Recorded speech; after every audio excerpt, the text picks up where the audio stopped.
Good afternoon. This is Joe Gilloway with Linglestown Gazette Sports. Back at the final day of the Diamond State Classic Girls High School Basketball Tournament here at St. Elizabeth High School in Wilmington, Delaware. Memories have definitely been made on the court and off down here. There's so much more than just basketball going on here at this facility and in the surrounding Wilmington area for the girls and the parents and the coaches to take part in. The way the tournament plays out here, we started with 20 teams. There's 8 in Central Dauphin's bracket, which is the upper bracket. I guess the bigger schools would be my assumption. More of the national schools, the teams that play prominently on a national level are in our bracket. Central Dauphin at this point is 1-1 with a win against Ursuline Academy and a loss yesterday against Mater Dei from Santa Ana, California. Incidentally, Mater Dei is ranked in the top 30 nationally, so the girls played their tails off, but in the end, they were overmatched, and it was just an opportunity for Coach G to allow some of the girls to get in the game that typically are not in big games like this. The tournament is a single elimination format with 3 guaranteed games.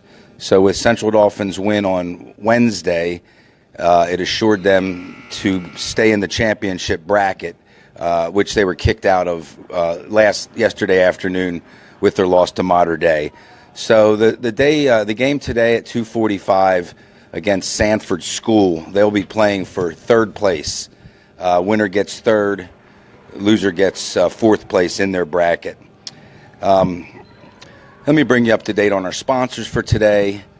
They are Econ Wealth Management, Linglestown Firehouse Bar, Fabio's Restaurant, and Brick Oven Pizza, and Fit 39, all in the greater Linglestown area.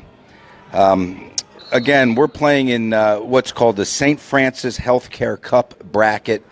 The 8 schools that are represented in that bracket, in our bracket, would be Mater Dei from Santa Ana, California. They're 2-0. Pickerington Central from Pickerington, Ohio, is also 2-0. The following 4 teams are 1-1. Central Dauphin, Sanford School, which is just 6 miles up Route 41 here, or Route 48, whichever way you come in or out. So they're in Hockessin, Delaware. Ursuline Academy right here in Wilmington. They are the defending Delaware Big School State champion. Incidentally, Sanford School, the one I mentioned just before Ursuline, was the runner-up last year. They lost to Ursuline in the Delaware State Championship game. Then we have St. Rose in Belmar, New Jersey, is also 1-1. And then the teams that have not won yet are St. Anthony from Long Beach, California. They're 0-2. And Archbishop Spalding from Severn, Maryland, also 0-2. Wednesday's game against Ursuline Academy was a triple overtime game, and just one of those games that you'll talk about maybe for the rest of your life. Like, seriously. So many twists and turns. Both teams had opportunities to win the game in regulation, and then, of course, in the first and second overtime. Just when you thought one team was going to finish it off, the other team came back right before the end of that period and forced another 4 minutes. And just a spectacular game to be part of, just even as a fan for me. But the players have to have some fond memories of playing in that game and winning that game. Sam Gress led the team in scoring with 17. Jamie Brand had 15. Grace Long came up big again near the end of the game. She had a total of 7 points, but she had 2 in the fourth quarter. Then she had 3 in the second overtime, which was a timely three-pointer, big-time three-pointer. And then she was 2 for 2 from the line in triple overtime. Also making major contributions were Faye St. Clair on the defensive end. She was tasked with covering a young lady by the name of Maggie Connolly, who was one of the stars for Ursuline Academy last year in their state championship game. I believe she might have scored 17 in the state championship game. So Coach G went into a box and won predominantly for most of the night. Faith was the and one who had to cover Maggie Connolly all night, and she only scored 5 points. And that's in 4 periods and 3 overtime periods. So well done, Faith. And also wanted to mention Nadia Romanchuk. She had I don't even know how many rebounds, just from the beginning of the game to the end of the game, just rebound after rebound after rebound. Her presence on defense in the paint, too, was big. She forced a lot of the Ursuline Academy bigs to alter their shots, and they missed a lot of shots from under the basket. So, and Sam Gress was voted player of the game, and Sam just played her tail off. Friday versus Mater Dei, it was a different story altogether. Final of 71-24. We were on the losing end of that. Mater Dei, again, is a top 30 school program in the nation right now. They have 2 freshman guards. One is 6'3". Brooke Dimitri is 6'3", maybe 6'2". She looks a little less than 6'3" to me, but anyway, she's big, and she can shoot. I mean, she plays guard, and she's as big as just about any big player you'll see on any team. And they have a 6-foot guard by the name of Pepe. Last name is Pepe, and she's big. I mean, not only 6 foot, but she's a big, strong girl, and she can shoot. And so when you have 2 players like that playing up top, it just made things hard for Central Dauphin to get the ball down low, and we really weren't making our outside shots. Just one of those games that chalk it up to, the players getting some experience, playing against some real upper echelon talent, and hopefully they can take that back and take it into the back into the Commonwealth Division when they play some of their bigger games from here on out till the postseason starts. That freshman Brooke Dimitri, she did lead. She led all scorers with 14, and Maddie LaFrance led the Rams with 8. She had 8 of our 24. She had 2 3-pointers and a 2-point field goal. So, well done, Maddie. Sanford School, who we're playing today, they're from just up the road here. It's a private, all college prep school. When you go to Sanford School, you are college prep, and you do end up in college. They have a 100% college acceptance rate at that school, and it's a sprawling campus. It's just a very nice private school. Great sports programs there. They finished number 2 last year to Ursuline Academy. They lost in the state championship game, and just have loads of talent back. They won state championships in 2010 and 2011, so they're no stranger to success, Sanford School. And it looks like they have the kind of team this year. I've watched them play twice now over the last 3 days, and it looks like they have the kind of team that could probably vie for another state championship in Delaware. They have 3 8th graders on their roster, Sanford does, and one, Amaya Carroll, is a starter. She's a starting guard as an 8th grader, and you're not going to see that in Pennsylvania. PIAA rules mandate that you only have 4 years of eligibility, so the youngest you can start, or the earliest you can start in Pennsylvania, is as a 9th grader. If you played varsity as an 8th grader, you would lose, in all likelihood, lose your senior year of eligibility.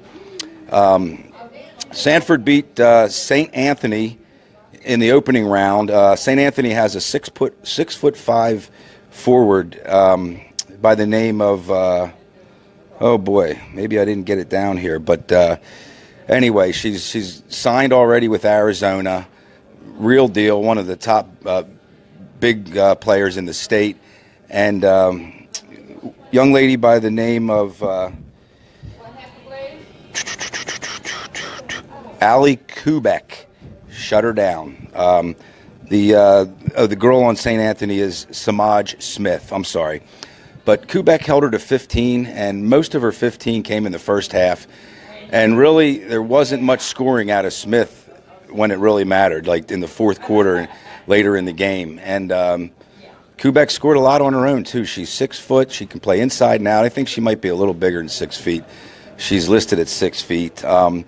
So besides Kubek, they have 2 other players that really need to be dealt with.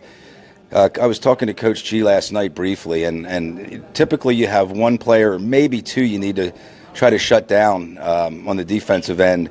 And this team has 3. They have a junior point guard, Lauren Park Lane, who was 2nd team All-State as a freshman, 1st team All-State as a sophomore, and she's a junior now, just to give you an idea what kind of talent she has. And then also Kubek. And then there's a young lady by the name of, let's see here. Olivia Tucker, number 34 if you're watching it on live stream, and she heaves it up from way out. She didn't make much on the game against St. Anthony's, but in the game yesterday, she made like 3 3-pointers, and she shot well enough that I'm sure Coach G has to be concerned with covering her today.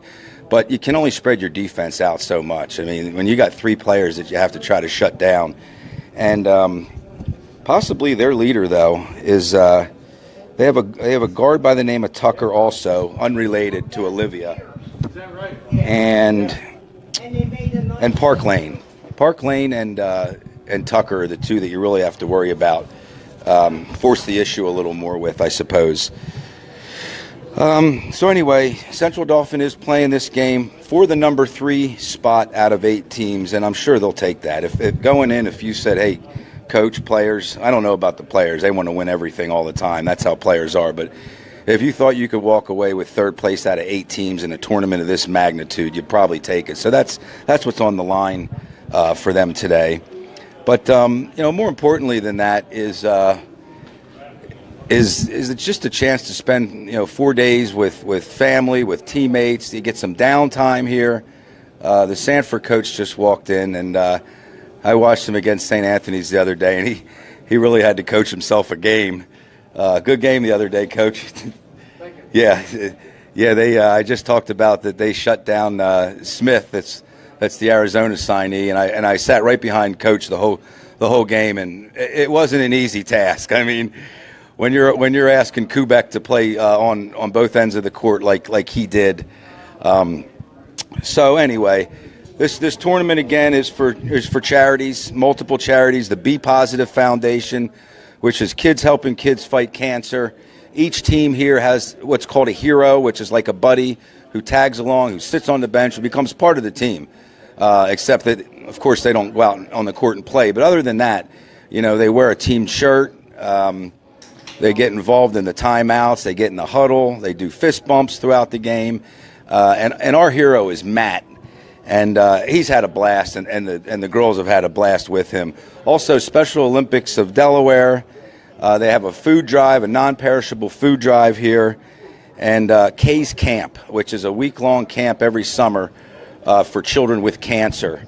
And some of the proceeds of this tournament benefit Kay's Camp as well. So we're going to sign off here. Coach, can I get you for just a minute or two? Be real brief. I'm not going to ask you anything personal. No X's and O's. I have the Sanford coach, sir. I'm Joe Gilloway. How are you? Good to see you. Nice to meet you. That's who Central Dauphin's going to be playing next. And I watched the game against St. Anthony's, and I saw what Kubek's able to do on both ends of the court. And what I took away from that is, how did that girl play such great defense and still score? I mean, she's a special player, isn't she? She is. She's young. She put a lot of work in over the summer. Great deal of passion about playing basketball. So she took it as a challenge. And the one thing she has really good feet. I mean, really good feet. She's able to slide around. She was able to contest shots. There's only so much you're going to do with Samaja Smith. She's going to Arizona for a reason, but Allie came out of that game, and she did exactly what we asked of her, to make it hard for her for every shot and to be offensive-minded at the other end. And, Allie ended up with 15 and 16 and 6 blocks. I mean, she gave a good showing. That's maybe the best individual showing I've seen in the tournament. I know we're not here for stats and who's better than whom, but, I mean, I just didn't see where she got the offensive energy on the other end of the court. And Smith most of her scoring came earlier in the game, too. Talk a little bit about Park Lane. Is that's your guard, correct? Park Lane, yes. What can you tell us about Ms. Park Lane? Well, she's been with us since she was in 8th grade. She's a gamer. She plays against, I don't care who you play. We played some of the best teams in the region. Doesn't matter size, doesn't matter to her. She uses her size to her advantage. She's a real competitor. She's getting some Division I looks. She already has an offer already from Delaware, and I'm expecting more to come. I just told the folks we're streaming back to Harrisburg, Pennsylvania, where Central Dauphin is from, and typically you might go into a game with maybe 1 or no more than 2 players to shut down. Looks like we got more than 2 with your team. I mean, you get them high, you get them low, you get them from the inside and outside. So I think it's going to be a good game. I mean, I've watched both your teams games so far. Great decorum. They carry themselves well. Great team spirit, and I wish you well, Coach. All right, I appreciate your really time. appreciate it. Okay, Yeah, thank you very much. Okay, once again, Joe Gilloway here with Linglestown Gazette. I'm going to go drop the equipment, become a fan, and root on the Rams, but it's hard to root against a team like Sanford. Like I said, just a great group of young ladies, an awesome coach, and so we wish both teams well. Thank you.